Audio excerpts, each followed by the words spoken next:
Hello दोस्तों, आप देख रहे हैं हमारा और आपका यूट्यूब चैनल मामा भांजा रिएक्शन। मैं हूं और ये है भांजा। आज की बात करें तो आज की बात में जो है मुख्य रूप से जो है राम मंदिर से रिलेटेड जो वीडियो है उसमें हम लोग रिएक्ट करने वाले हैं, जिसका टाइटल जो है वो राम मंदिर में जो निर्माण में जो भी चीज़ मिला उससे नासा का वैज्ञानिक भी हैरान था कि आखिर इसमें ये सब चीज़ आया कहाँ से। तो बेसिकली उसी वीडियो पे हम लोग रिएक्ट करने वाले हैं। आई होप कि आप लोगों को यह बहुत अच्छा लगे, आशा करता हूँ। तो चलिए इसके साथ साथ हम लोग इस वीडियो को यहीं पे स्टार्ट करते हैं। आखिर राम मंदिर के निर्माण में ऐसा क्या मिला जिसकी इतनी ज्यादा चर्चा हो रही है? जब नासा के वैज्ञानिकों को इन चीजों के बारे में पता चला तो वह भी हैरान रह गए। और सबसे बड़ी बात की, जब आपको इनके बारे में पता चलेगा तो आपके भी रोंगटे खड़े हो जाएंगे। एक बात और की, इस वीडियो को देखने के बाद आप भी अपने आप पर हिंदू और सनातनी होने पर बहुत ज्यादा गर्व करोगे। आखिरकार कई सालों के इंतजार की घड़ी अब खत्म हो चुकी है और राम मंदिर भी बनकर तैयार हो चुका है। अब लोग 22 जनवरी का इंतजार कर रहे हैं, क्योंकि इस दिन की भारत के लोगों को ही नहीं बल्कि दुनिया के लोगों को इंतजार है। लोग राम लल्ला की स्थापित होने वाली मूर्ति को देखकर झूम उठेंगे, क्योंकि इस दिन के बाद राम मंदिर के दरवाजे हमेशा के लिए भक्तों के लिए खोल दिए जाएंगे। इस मूर्ति को बनवाने के लिए देश के 3 सबसे बड़े मूर्तिकारों को बुलवाया गया है, और जो भी भक्त इस ऐतिहासिक पल को अपनी आंखों से निहारेगा वह जीवन मरण के बंधन से मुक्त हो जाएगा। क्योंकि यह तो आपको पता ही होगा कि 22 जनवरी 2024 को राम मंदिर में रामलाल की मूर्ति की प्राण प्रतिष्ठा होगी। लेकिन यह मंदिर तो बनकर भले ही तैयार क्यों ना हो गया हो, लेकिन इसके निर्माण के समय कई ऐसे चमत्कार हुए हैं, उसे देखकर मंदिर के पड़ती समेत कई लोग दंग रह गए हैं। यहां तक इन चीजों को देखकर नासा के वैज्ञानिकों ने तो अपना सर ही पकड़ लिया है, और तो और वह एक ऐसी गहरी सोच में पड़ गए हैं कि मानो उन्होंने कोई भयानक चीज देख ली हो। आज की इस वीडियो में हम राम मंदिर के बनते वक्त हुए उन चमत्कारों और रहस्यमयी चीजें के बारे में आपको बताएंगे, जिसे सुनकर शायद आप भी यकीन ना कर पाओ। लेकिन वीडियो को शुरू करने से पहले प्रभु श्री राम के सच्चे भक्त होने के नाते आप लोगों को इस वीडियो को लाइक करके नीचे जय श्री राम कमेंट में लिखना होगा, ताकि प्रत्येक देशवासी को यह पता लग जाए कि हम हिंदू भी किसी से कम नहीं हैं। नमस्कार दोस्तों, तो आप देख रहे हैं mystery of God YouTube channel पर नए हो तो इसे सब्सक्राइब करना मत भूलिएगा, ताकि ऐसी ही रहस्यमय वीडियो आपको लगातार देखने को मिल सके। आपको बता दें कि जब यहां मंदिर निर्माण का काम चल रहा था तब एक 1200 खांभों की ड्राइंग तैयार करवाई गई और अमेरिका से एक विशिष्ट वैज्ञानिकों की टीम को बुलवाया गया, ताकि वे इसका निरीक्षण करके होने वाली हर एक कमियों को दूर कर दे और राम मंदिर की शान में 4 चांद लगा दे।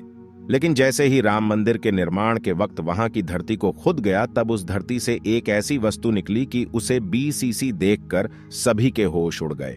और उसे चमत्कारी और दिव्या वस्तु ने न सिर्फ उन वैज्ञानिकों के होश उड़ाए बल्कि भारत सरकार को भी हिलाकर रख दिया, जिसके बाद तुरंत एक कमेटी बनाई गई और उसकी जांच के लिए लगा दी। लेकिन उसके बाद कुछ ऐसा हुआ कि वे सभी भी प्रभु श्री राम के भक्त बन गए। दरअसल यह बात है राम मंदिर के निर्माण के समय की, जब अमेरिका से थॉमस नाम के एक वैज्ञानिक भारत में राम मंदिर निर्माण कार्य के दौरे पर आए हुए थे। यहां आकर उन्होंने देखा कि राम मंदिर का निर्माण कार्य तो काफी चल रहा है, जिसके बाद उन्होंने अपना रूटीन काम फिर से करना शुरू कर दिया और अपना काम करना शुरू कर दिया। अपने काम करने के दौरान जैसे ही उनकी नजर मंदिर परिसर की तरफ गई तो उन्हें एक ऐसी जगह दिखाई जहां पर वहां धरती नरम पड़ी हुई थी। देखने में वह धरती वहां की जगह से पूरी अलग ही दिख रही थी।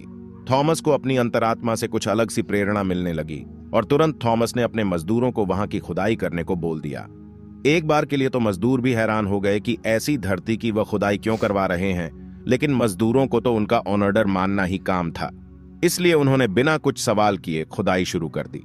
जैसे ही वहां पर खुदाई शुरू हुई, कुछ ही देर बाद उस धरती से पानी का प्रवाह शुरू हो गया। उस बहते हुए पानी को देख खुदाई करने वाले मजदूर परेशान हो गए, क्योंकि पानी के अंदर खुदाई करना मुश्किल ही नहीं बल्कि नामुमकिन सा हो जाता है। लेकिन जब इस पानी का सर्वेक्षण किया तो पता चला है कि यह पानी तो पास ही में बह रही सरयू नदी का पानी है। वे लोग यह समझ नहीं पाए कि यह माता सरयू का आशीर्वाद है कि वह खुद राम मंदिर की निर्माण में सहयोग कर रही थी। इस पानी ने सभी वैज्ञानिकों को एक गहरी सोच में धकेल दिया। वे यह सोचने लग गए कि अगर ऐसे ही पानी निकलता रहा तो जहां एक भव्य मंदिर का निर्माण कैसे हो पाएगा, क्योंकि एक पानी वाली सतह पर मजबूत मंदिर बनवाना कोई हंसी खेल की बात नहीं थी।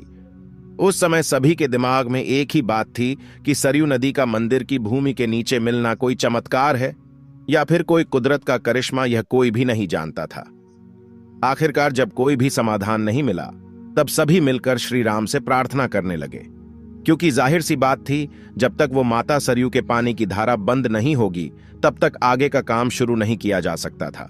लेकिन अगले ही दिन श्री राम ने उनकी पुकार सुन ली और माता सरयू का पानी स्वतः ही बंद हो गया और एक बार फिर राम मंदिर का निर्माण कार्य जोरों शोरों से शुरू हो गया।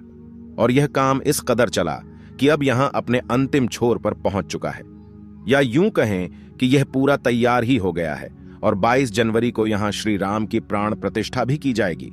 यह मंदिर इतना भाव बना है कि इस देखने के लिए भारत सरकार ने यहां पर एक अंतर्राष्ट्रीय हवाई अड्डा भी बनवाया है, ताकि देश और दुनिया के लोग सीधे ही यहां पर आ सके और इसे देख सकें। यह मंदिर तो आप कभी भी देख सकते हैं, लेकिन अब सवाल यह है कि जब पुराने समय में यहां पर राम मंदिर था वह कैसा दिखता था, जिसे तोड़कर बाबर ने बाबरी मस्जिद बनाई थी। उसे राम मंदिर का निर्माण आखिर किसने किया था, क्योंकि यह रहस्य आज तक सीमित लोगों को ही पता है, ज्यादातर लोगों को इसके बारे में कुछ भी मालूम नहीं है। तो चलिए आज मैं आपको इसका पूरा रहस्य इस वीडियो के माध्यम से बता देता हूं, तो बने रहेगा हमारे साथ वीडियो में एंड तक। आखिर उस समय भगवान राम की नगरी अयोध्या को किसने बनाया था? यह पवित्र नगरी हिंदुओं के लिए बहुत ही ज्यादा महत्वपूर्ण है, क्योंकि यहां पर स्वयं प्रभु श्री राम का जन्म हुआ था, इसलिए इसे राम जन्मभूमि भी कहते हैं। इतिहासकारों के अनुसार कौशल प्रदेश की प्राचीन राजधानी अवध को कालांतर में अयोध्या और बौद्ध काल में साकेत कहा जाने लगा। अयोध्या मूल रूप से मंदिरों का शहर था।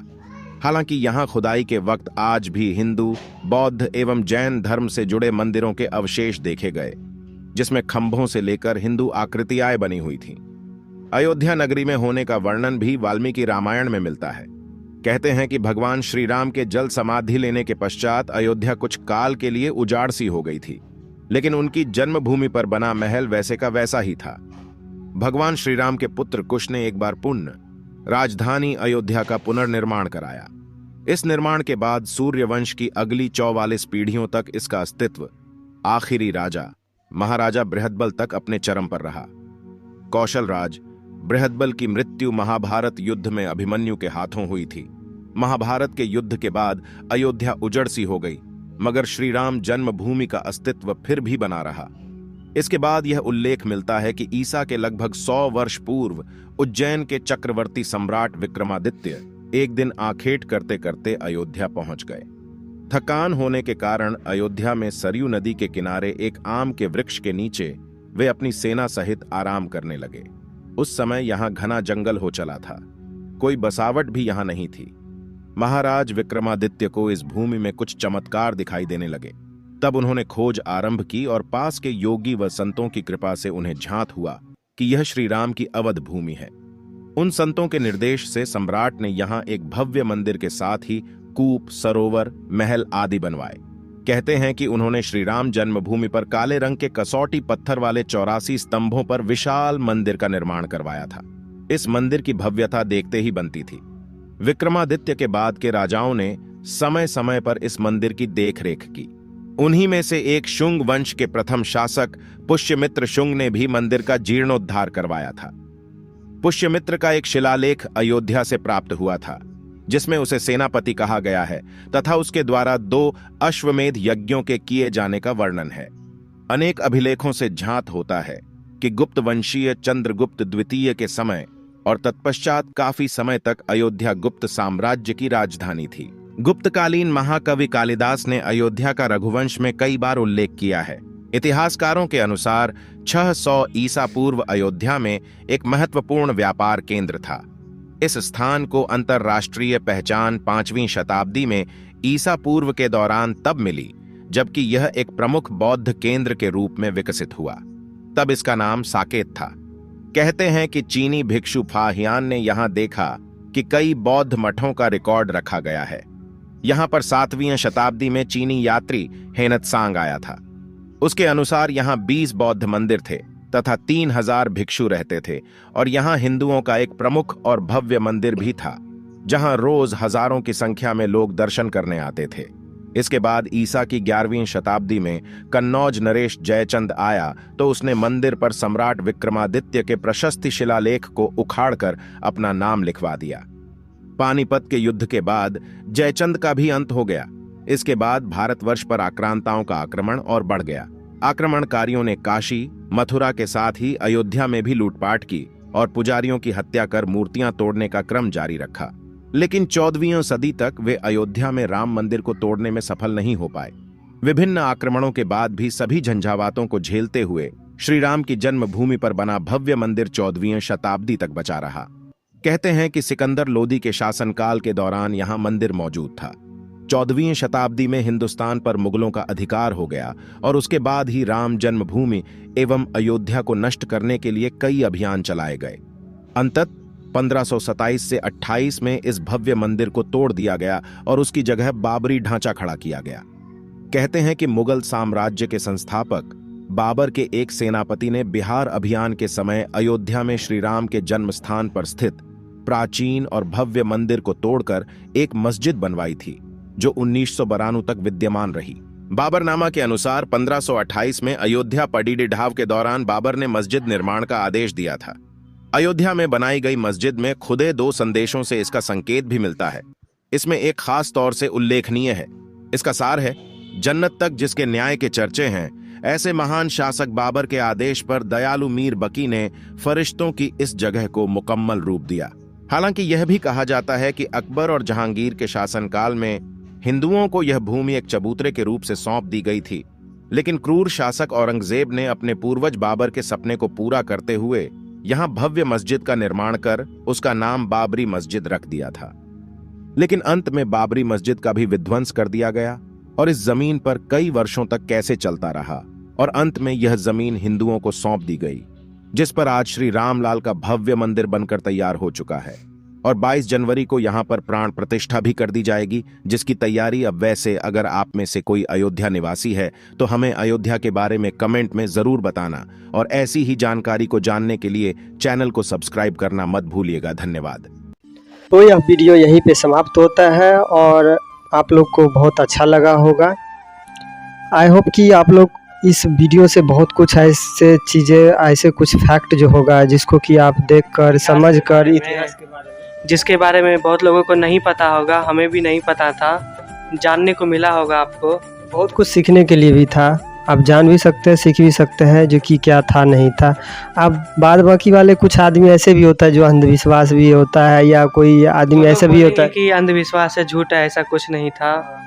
तो लेकिन कुछ आदमी ऐसा रहता है जो कि कुछ छोटा कह सकते हैं, छोटे मतलब रूप से, जो कि कुछ आदमी ऐसा भी रहता है जो कि वो मानसिक रूप से संतुलन हिला हुआ होता है, मानसिक रूप से दिवालिया घोषित रहता है। तो वो ऐसे आदमी होते हैं जो कि जो कभी कोई चीज़ को मानने को तैयार नहीं होता है, जो कि मानने लायक भी चीज़ होता है। आई होप कि जो माने या ना माने, मैं उस चीज़ के बारे में तो डिफाइन नहीं कर पाऊँगा, बट जो था इस वीडियो में वो आई होप कि आप लोग को बहुत अच्छा लगा होगा। बहुत सारे कंटेंटफुल मतलब चीज़ें ऐसी थी जो देखने में, वीडियो में दिखा कि सरयू नदी खुदाई के वक्त निकल गई थी। बाद में सभी लोगों ने प्रार्थना किया, उसके बाद जाके वो बंद हुआ था। बंद हुआ। अगर नहीं बंद होता तो वो जो मतलब मंदिर का निर्माण नहीं हो पाता। मंदिर का तो निर्माण होता नहीं, या शायद वो जो नासा वैज्ञानिक जो था, जो सर्वे करने आया था थॉमस, वो भी उतना बात को समझ नहीं पाता कि एक्चुअल में आखिर यहाँ पे कुछ दैवीय मतलब शक्ति है जो कि यहाँ पे मतलब काम कर रहा है, जिसको वो भी मतलब मान लिया जो कि हाँ ऐसा कुछ ऐसा है यहाँ पे। बाद बाकी जो इतिहास जो है, इतिहास में क्या है नहीं है वो तो हम भी जानते हैं, आप भी जानते हैं, क्योंकि बाबर जो था या कोई भी जो था वो बाहरी ही था, ना कि तो यहाँ का था। क्योंकि श्री राम का जो उल्लेख जो है, उल्लेख है मतलब बहुत पुराना उल्लेख है, जहाँ की रामायण में मिलता है, बहुत सारे ग्रंथ में है, बहुत सारे ऐसे प्लेसेस, बहुत सारे ऐसे जगह में है, श्रीलंका सब में भी मिलता है उनका उल्लेख है। बहुत सारे ऐसे जगह है जहाँ पे ये भी माना जाता है जो कि मतलब भगवान श्री राम को अभी भी पूर्वज मान के मतलब किया जाता है। जैसे थाईलैंड है, बहुत सारा ऐसा है नेपाल है, श्रीलंका है, कंबोडिया, बहुत सारा ऐसा है जहाँ पे ऐसा होता है होता और है। देखने को मिलता है देखने अपने को लोग। मिलता है। तो इसके लिए ये डिफाइन नहीं कर सकते हैं जो कि ये क्या है नहीं है, आप लोग खुद जानते होंगे जो कि मतलब क्या सही है और क्या गलत है। आई होप कि यह वीडियो आप लोग को पसंद आया होगा।